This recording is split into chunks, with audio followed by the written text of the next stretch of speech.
Shalom. First and foremost, I want to give all praises, honor, and glory to Yahweh, Bahasham, Yahweh Shai, Bahasham, Recha Kodash. Double honors to the elders and the apostles of Great Millstone, and peace and blessings to the elect. And today we're going to go into the book of Jonah, the 2nd chapter.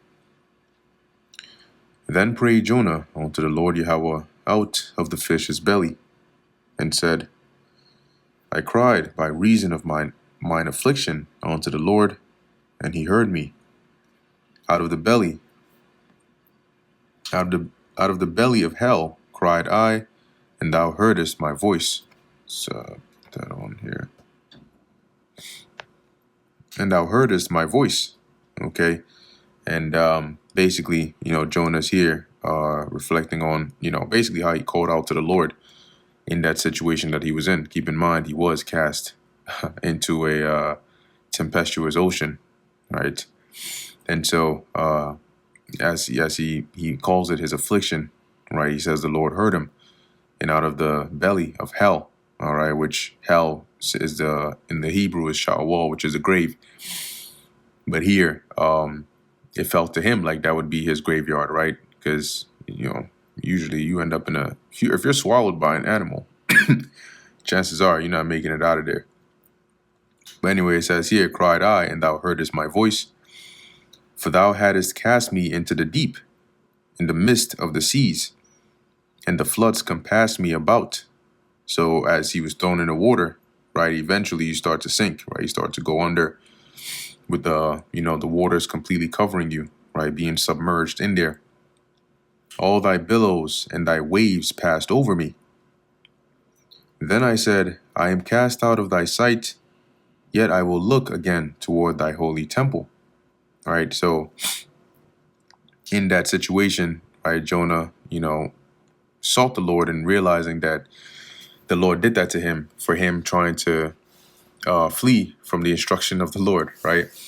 And so by looking again toward the holy temple, right, that symbolized him turning back to the Lord, basically to do what the Lord required of him. The waters compassed me about, even to the soul. The depths closed me round about. The weeds were wrapped about my head. And he's describing his experience here, right, as one would call it near-death experience, being in that water, in the ocean, being submerged, right, as it says, even to the soul, right, close to the point of death. I went down to the bottoms of the mountains. The earth with her bars was about me forever.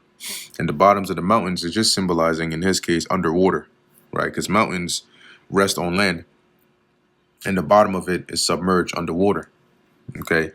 And the earth with her bars was about me forever, meaning that pretty much there was no escape. There was no way out of his situation, save the Lord. Yet hast thou brought up my life from corruption, right? So the Lord delivered him from death. O Yahweh, my God. When my soul fainted within me, I remembered the Lord, right? So at the point as his life was slipping, out of his hands, he remembered the Lord. He prayed unto the Lord. He sought the Lord. And my prayer came in unto thee, into thine holy temple. Because keep in mind, right, like in this situation, even as servants of the Lord, sometimes you go through certain things, and depending on how severe and intense it is, you may get afraid, right? And you hope, right? And in that fear, you call upon the Lord, but you hope, okay, that the Lord would hear your prayer, okay, and deliver you, especially having tried to flee. It says here, verse 8, they that observe lying vanities forsake their own mercy, right? And observing lying vanities is going in the way of idolatry, right? And following after crooked paths. And that is forsaking your own mercy, which our mercy comes from the Lord, right? So when you go astray from the Lord, you forsake the mercy in which the Lord either has or will bestow upon you. But I will sacrifice unto thee with the voice of thanksgiving. I will pay that I have vowed. Salvation is of the Lord Yahweh. Now, it doesn't mention exactly what it is that Jonah vowed, whether he was using this symbolically or whether he was referring to a vow he had actually made. But being a prophet of the Lord, you can imagine already having set up and being resolved in his life, in his mind, to serve the Lord, right? That means whatever it is the Lord requires of you as a servant of the Lord, you have to do that.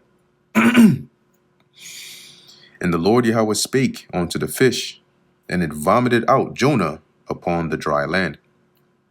Now, we don't know exactly where this dry land was, but more than likely it probably took him to, throughout the water, probably closer to Assyria, okay, where he was supposed to be in the first place. Just an inference on there, but this also goes to show you that the Most High controls the animals. Okay, so wild animals, all those things, they're all controlled of the Lord, right? And that's why when you go into the book of Job, I believe it might be the 5th chapter, when it talks about being in league with the beasts of the field. The Lord, if you have found favor in the sight of the Lord, He controls that. Okay, so we don't have to worry about things happening randomly because the Lord is in control of it all.